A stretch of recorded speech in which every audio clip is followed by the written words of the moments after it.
aqui falando na primeira edição. Estamos aqui com imagens sobre um tema relacionado ao Roblox, as crianças do Roblox, basicamente.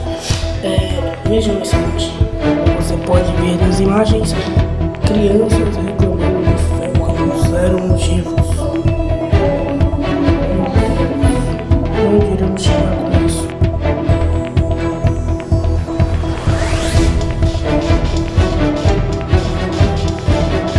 Como vocês podem ver, o tema de hoje foi bem relacionado estranhamente sobre o Roblox e as crianças reclamaram de Felca. Até hoje ainda temos isso. As investigações do Roblox dizem o seguinte, que provavelmente isso vai ficar assim. Por isso